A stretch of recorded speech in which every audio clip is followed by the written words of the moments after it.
Assalamualaikum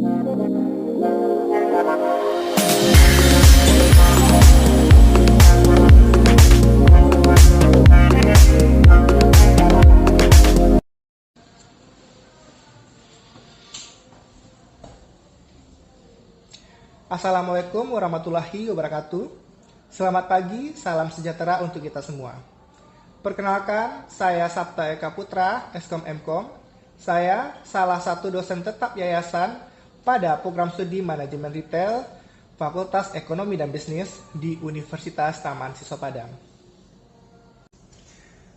Video ini dibuat dengan tujuan untuk memenuhi salah satu persyaratan Sardos tahun 2025, penilaian diri dosen untuk kriteria Tridharma Perguruan Tinggi atau disingkat dengan PDD UKT-PT, khususnya pada aspek pengajaran.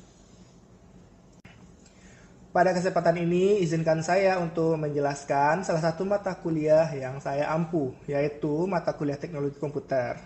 Dengan pendekatan pembelajaran menggunakan metode DIA, yaitu Delivery, Interaction, dan Assessment. Delivery merupakan teknik penyampaian pembelajaran secara langsung mengacu pada RPS yang telah disusun oleh dosen pengampu menggunakan referensi yang telah disepakati. Interaction, bentuk perkuliahan dengan interaksi sinkronus dan asinkronus untuk menunjang pembelajaran. Kalau assessment, dalam proses pembelajaran, assessment dilakukan untuk mendapatkan data atau informasi dari proses dan hasil pembelajaran untuk mengetahui seberapa baik proses pembelajaran mahasiswa. Assessment yang dilakukan yaitu dengan kuis, penugasan, dan ujian terjadwal. Saya akan menjelaskan deskripsi singkat dari mata kuliah Teknologi Komputer. Mata kuliah ini adalah salah satu mata kuliah wajib dengan bobot 3 SKS di semester 3 pada program studi S1 Manajemen Retail.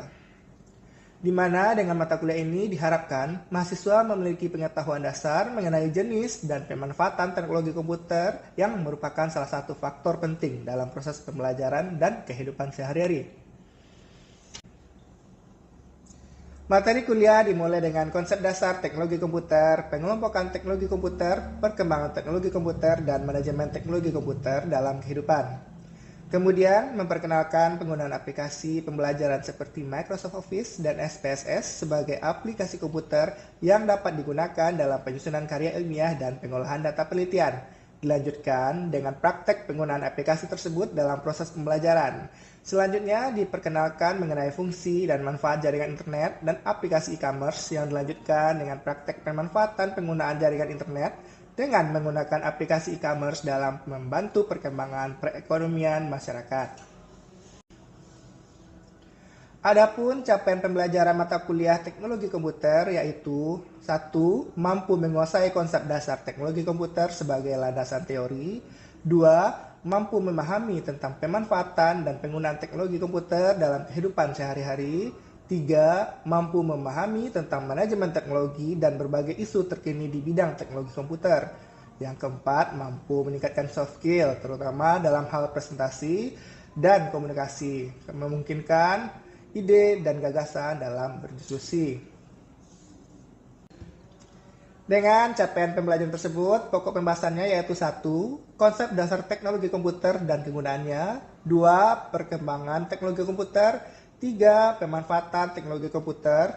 4. Pemanfaatan Microsoft Office sebagai aplikasi komputer dalam pembelajaran.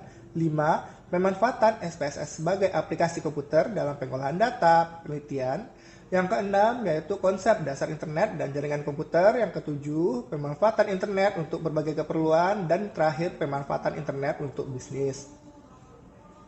Dari hasil pembelajaran, mahasiswa diharapkan 1. Mahasiswa mampu menjelaskan konsep dasar teknologi komputer.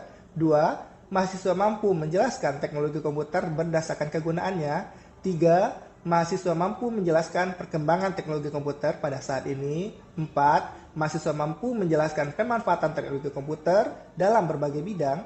5. Mahasiswa mampu memanfaatkan Microsoft Office sebagai aplikasi komputer dalam pembelajaran. 6. Mahasiswa mampu memanfaatkan SPSS aplikasi komputer dalam pengolahan data penelitian. Yang ketujuh, mahasiswa mampu menjelaskan konsep dasar jaringan komputer dan internet. Yang kedelapan, mahasiswa mampu memanfaatkan internet untuk berbagai keperluan dan bisnis. Selanjutnya, untuk mengetahui pemahaman masing-masing mahasiswa terkait proses pembelajaran, yaitu dengan berbentuk tugas dan kuis. Itulah gambaran dari pembelajaran mata kuliah teknologi komputer. Adapun rujukan pembelajaran sebagai bentuk proses penyampaian materi ke mahasiswa dengan menggunakan beberapa buku serta sumber lain yang relevan. Di antaranya, 1. Pengantar Teknologi Informasi tahun 2004 oleh Rangkuti, 2. Komputer Networking oleh Kurs dan Rose tahun 2017, 3. SPSS Survival Manual, A Step-by-Step Guide to Data Analysis Using SPSS 7 Edition oleh Palen tahun 2020, 4. Microsoft Office for Windows oleh LPK Wahana tahun 2003, Bisnis, Teknologi, dan Masyarakat oleh Ludon dan Traver tahun 2020. Berikut pendukungnya, yaitu 1. Modul Praktikum Aplikasi Komputer oleh PGRI tahun 2007, 2. Dunia Tanpa Batas, Panduan Penggunaan Internet bagi Awam oleh Rusli, Komar, dan kawan-kawan tahun 2001, 3. Serta sumber lain yang relevan dengan mata kuliah teknologi komputer.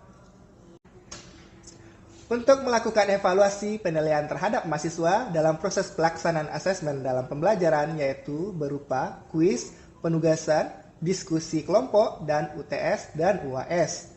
Kuis 2 kali sebelum UTS dan sebelum UAS. Selanjutnya penugasan mandiri dan kelompok. Lalu evaluasi akhirnya dilanjutkan dengan UTS dan UAS. Pembobotan sebagai evaluasi hasil pembelajaran didapatkan dari presensi 10%, kuis 10%, penugasan mandiri maupun kelompok, ditambah diskusi kelompok 15%, UTS 30%, dan UAS 35%. Demikianlah informasi yang bisa saya sampaikan mengenai mata kuliah teknologi komputer. Program Studi Manajemen Retail, Fakultas Ekonomi dan Bisnis, Universitas Taman Siswa Padang. Berikutnya, cuplikan video pembelajaran secara tatap muka di ruang kelas Program Studi Manajemen Retail. Selamat menyaksikan.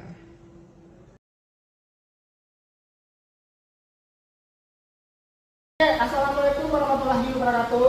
Waalaikumsalam warahmatullahi wabarakatuh. Selamat datang semuanya. Salam sejahtera. Gimana keadaan sekarang? Pada sehat? Alhamdulillah. Semoga semuanya sehat. Walafiat. Amin. Oke. Sebelum kita memulai perkuliahan, baiknya kita berdoa dulu. Kita akan berdoa menurut kita masing-masing. Berdoa.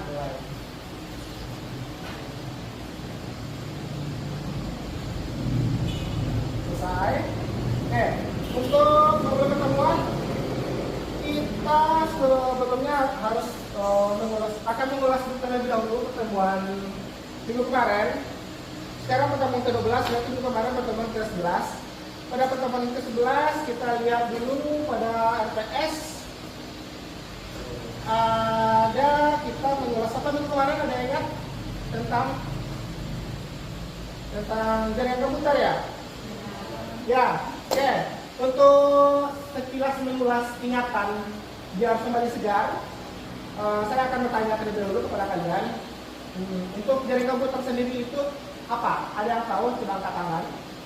Oke, Aulia ya? Ya, Oke, Aulia, apa itu jaringan komputer? jaringan komputer adalah dua atau lebih perangkat komputer yang agar dapat berkomunikasi. Oke, yang terhubung ya, dapat komunikasi ya. Oke, sip. Sekarang dulu teman-temannya. Selanjutnya, berdasarkan jangkauan jaringan lagi. Ada yang tahu nggak jaringan komputer berdasarkan jangkauan jaringan? Angkat tangan. Oke, video ini kalian. Yang pertama adalah Ya, dua man dan laki-laki watt. Oke, tangan dulu.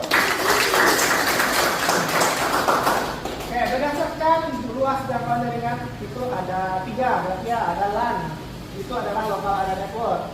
Ada MAN, adalah metropolis, ada network, ada juga one to world atau dengan internet sama saja, world wide area wide. Oke, Sekilas untuk mengulas perkuliahan kita sebelumnya, kita masuk ke pertemuan hari ini. Kita akan membahas tentang pertemuan minggu yaitu akurasi menjelaskan konsep dasar internet. Di sini kita kerja perkuliahannya yaitu berdiskusi. Kita akan menganalisa, nanti kalian boleh sumbang saran sesuai dengan materi hari ini. Ya, untuk luarannya yang mengharapkan kalian sudah memahami konsep dasar internetnya. Oke. Masuk untuk pembahasan hari ini, kita akan membahas itu apa itu internet, apa itu intranet, dan apa itu extranet. Lalu kita langsung masuk pemanfaatan internet pada dunia bisnis, yaitu dengan bisnis dan membahas beberapa hal tentang e-commerce selanjutnya. Kita masuk internet. Sekilas tentang internet. Apa itu internet? Di sini adalah jaringan terbesar yang menghubungkan jutaan komputer yang tersebar di seluruh penjuru dunia dan tak terikat pada satu organisasi apapun. Dengan menggunakan jaringan ini, sebuah organisasi dapat melakukan pertukaran informasi secara internal atau melakukan pertukaran informasi secara eksternal dengan organisasi lain. Dalam hal ini, jaringan tersusun atas berbagai jenis komputer dan sistem operasi. Ini contoh simulasinya. Berbagai komputer, ada Mac, ada Windows, Apple ya, ada Windows, sudah ada Linux, ini komputer lama. Terhubung dalam satu internet, semua komputer juga akan ikut terhubung. Itu simulasinya ya.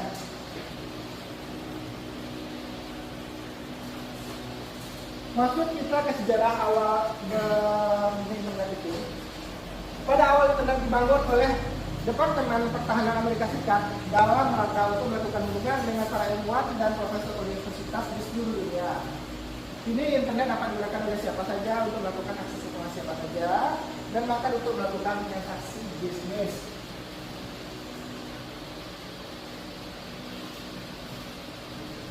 Syarat agar bisa menggunakan internet, seseorang pengguna harus mengakses perangkat yang telah terkoneksi ke internet tentunya, atau perlu menjadi pelanggan dari sebuah ISP. ISP itu adalah provider seperti Telkomsel atau jaringan yang seluler. IMT juga ada ya, Tri yang telah pakai Axis sekarang, Excel. Terus ada juga yang namanya dengan jaringan kayak perangkat kalau jaringan rumah ada di kantor kayak Telkom, Ibisnet, lain dan Medion dan kawannya. Atau mungkin alternatif lain dengan memanfaatkan jaringan internet gratis seperti WiFi itu publik.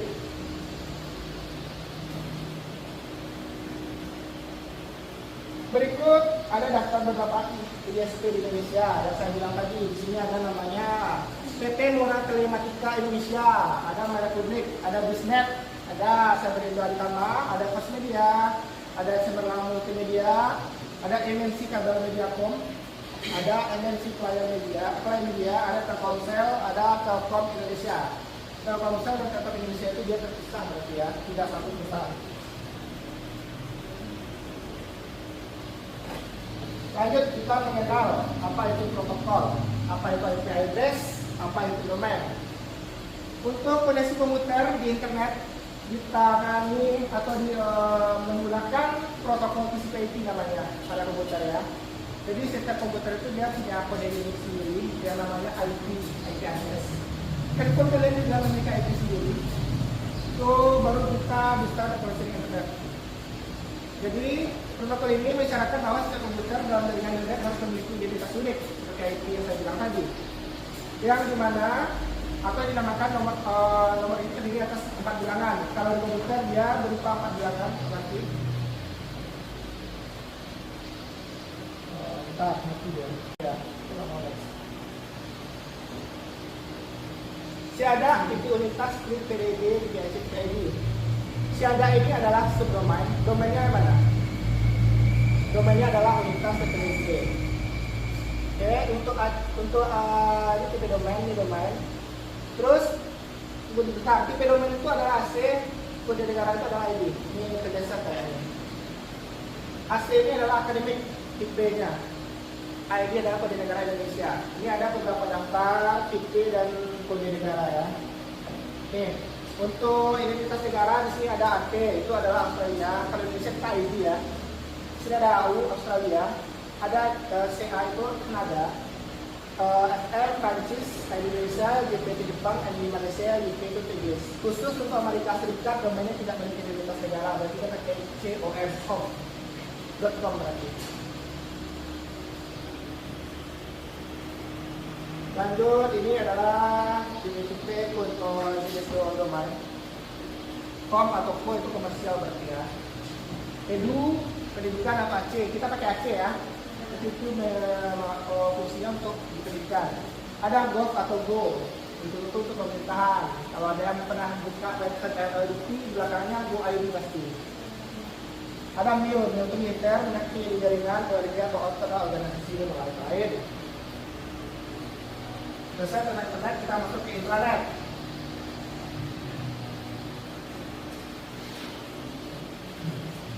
Intranet itu sendiri adalah jaringan komputer dalam sebuah perusahaan.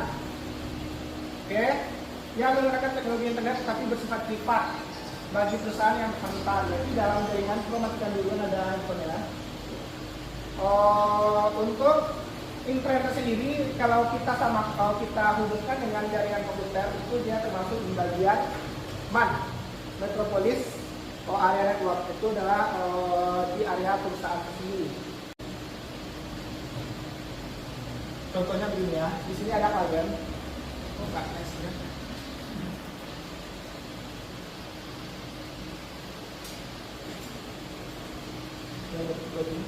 di sini ada klien, di sini ada internet, di sini ada server kita, sebuah perusahaan. Perusahaan ke kliennya, dia dilindungi oleh sebuah firewall. Akses dari luar akan ditolak jika tidak dapat izin dari firewall. Begitu lengkapnya untuk internet. Oke? Lanjut, kegunaan internet bagi perusahaan. Di sini kita akan baca yang pertama ada media aplikasi. Lalu ada efisiensi waktu untuk perusahaan. Kita kan juga butuh efisiensi waktu. Ada juga untuk meningkatkan produktivitas kerja juga. Lalu juga ada untuk efisiensikan biaya, juga untuk keseragaman informasi dalam perusahaan, juga meningkatkan kerjasama tim. Lanjut kita ke extranet. Di sini kita akan mulai dulu bentuk jaringan extranet itu bagaimana. Extranet itu menghubungkan perusahaan, pelanggan, termasuk dan mitra kerja. Berarti di sini ada perusahaan, ada pelanggan, ada mitra kerja, ada termasuk. Di sini ada perusahaannya terhubung dengan intranet, tapi dia juga memiliki sebuah firewall, juga tidak diakses oleh di luar lingkup ini. Tadi kalau intranet tadi cuma perusahaan sama klien saja. Kalau extranet dia lebih luas lagi, dia akan memasukkan aparatur masuk, juga mitra kerja atau pelanggan juga. Di sini juga ada firewall. Jika tidak diizinkan dia tidak akan bisa masuk. Untuk extranet sendiri adalah jaringan privat yang menggunakan teknologi internet dan sistem telekomunikasi publik untuk membentuk hubungan yang aman antar termasuk vendor, mitra kerja, pelanggan dan pihak bisnis lainnya dalam rangka mendukung operasi bisnis atau pengaksesan informasi bisnis. Extranet ini dapat dipandang sebagai sebuah intranet juga yang dapat diakses melalui pemakaian yang berada di luar perusahaan dalam aplikasinya. Extranet dapat menggunakan hubungan internal yang aman ataupun internet yang tidak aman, tetapi dilengkapi dengan enkripsi data. Di sini ada fungsinya sama dengan intranet tadi. Di sini juga berfungsi untuk pertukaran data dengan volume besar, membagi katalog misalnya, terus kerjasama menyediakan layanan oleh sebuah perusahaan terhadap sejumlah perusahaan, berbagi informasi yang diberikan 100 perusahaan. Dia lebih luas dari intranet. Tapi kalau internet dia lebih luas lagi dari internet. Internet itu mencakup semuanya tanpa batas ya. Oke, kita ada sekian untuk menjelaskan apa itu internet. Internet kita masuk ke aplikasi penggunaannya lagi. Kita memanfaatkan internet, kita bisa memanfaatkannya untuk apa saja. Ada yang tahu, misalnya kita memakai untuk belajar bisa kan internet kan, untuk bahan. Terus kita juga menggunakan sebagai bisnis juga bisa internet ya. Kita bisa jualan, kita bisa belanja. Jadi sekarang kita lanjut dulu untuk membahas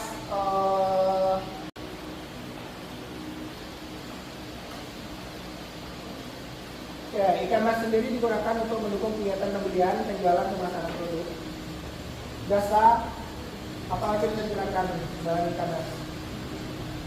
Semuanya ya, melalui internet apa di sana.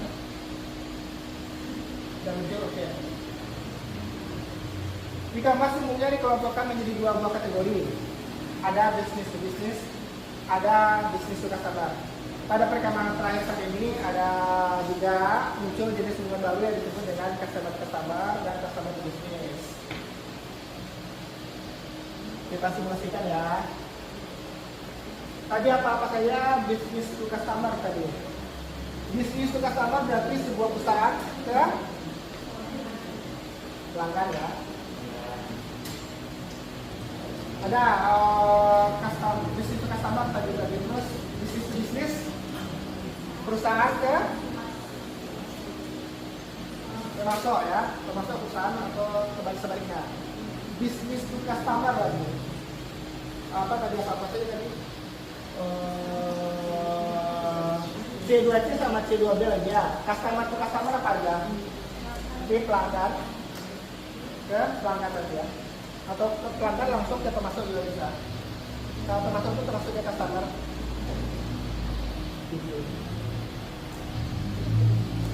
Customer, kok mati lagi?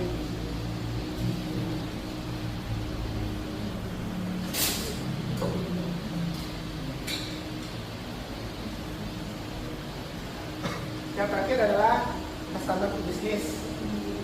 Customer ke perusahaan atau ya ke customer ke perusahaannya. Untuk bisnis to bisnis itu sendiri atau B2B adalah penjualan produk atau jasa yang melibatkan beberapa perusahaan dan dilakukan dengan sistem operasi.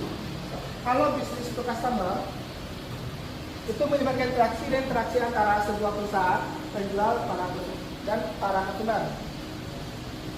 Melibatkan interaksi dan transaksi antara sebuah perusahaan penjual dan para konsumen. Contoh situs yang menyediakan B2B dan B2C apa aja? Ada yang tahu? Bisnis to bisnis, bisnis to customer, semuanya ada rasa saya pada platform marketplace atau Shopee atau mungkin semua dari sini. Di Lazada itu ada B2B dan B2C. Ada yang menjual barang dari bisnis ke bisnis langsung ke customer, ada bisnis ke bisnis, ada juga dari bisnis kalau bisnis ke customer sudah wajar ya.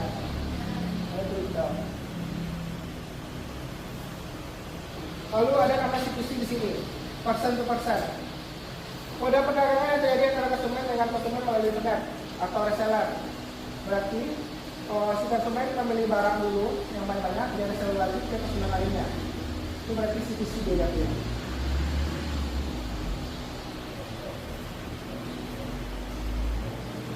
Ada namanya C2B, customer to business. Model perdagangan dari konsumen ke bisnis ini, tikus yang mendukung bisnis yang berbasis C2B, contohnya adalah Forest Line yang memikirkan seorang menjual rumah perusahaan. Misalnya kalian mau menjual rumah secara online ke dalam perusahaan, nanti perusahaan tersebut menyediakan sebuah website e-commerce. Jika kalian mau menjual di sana juga boleh upload dulu semua data kalian, nanti kalian bisa dalam menjual di sana. Itu termasuk dia dari customer to business. Oke, sampai di sini pembahasan tentang internet dan penggunaan internet pada dunia bisnis seperti bisnis dan e-commerce. Di sini ada diskusi. Kita diskusi terlebih dahulu. Oke, sebelum berdiskusi kalian kayaknya agak ngantuk. Kalian pegangan dulu, boleh berdiri semua dulu. Pegangan dulu, saya ngantuk semua kalian. Karena yang pertama tadi saya ngomong aja kecepatan, lalu ininya masih berhidup. Saya kena ngantuk. Oke, yang pertama angkat tangannya dulu semua kayak gini. Lempar ke depan, bilang ha ya. 1, 2, 3. Ha! Lagi lah, masih sekali aja. Oke, lagi. Pegangan lagi. Oke. Nah, 3, belum. 3, 2, 1. Ha! Oke, masuk kita diskusi dulu. Apa saja situs dari Departemen e-commerce sebelumnya yang pernah Anda gunakan? Ya, saya tanyakan tadi, kamu pernah menggunakan apa untuk aplikasi bisnis dan e-commerce? Shopee, Wajar, apa lagi? TikTok, karena semua dari sana kali ya? Semua menggunakan nanti? Nah, untuk apa kita diskusi dulu, itu kalian menggunakan semuanya. Oke, tugas of the day. Ada tugas hari ini, kalian harus membentuk 4 kelompok, masing-masing satu kategori e-commerce yang tadi. Lalu kalian cari artikel atau jurnal nasional maupun internasional. Dalam artikel tersebut kalian harus mencari, misalnya kalian mau mencari artikel tentang Shopee tadi, kalian harus cari dulu artikelnya tentang Shopee. Sejarah berdirinya apa, kalian harus buatkan. Terus apa dia tujuan dirikan ke apa, seperti ini. Terus perkembangannya sampai saat ini apa. Itu misalnya dia sedikit ada 4 bentuk kategori tadi ya, B2B, B2C, C2C, sama C2B.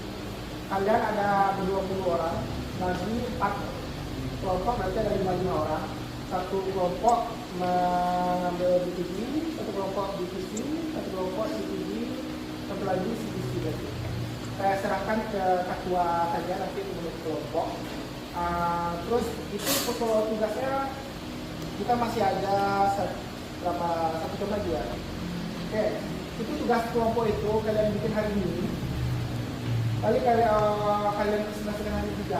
Saya kasih waktu untuk menentukan artikel dan merangkumnya selama 15 menit, nanti presentasi 15 menit. Oke, dimulai sekarang.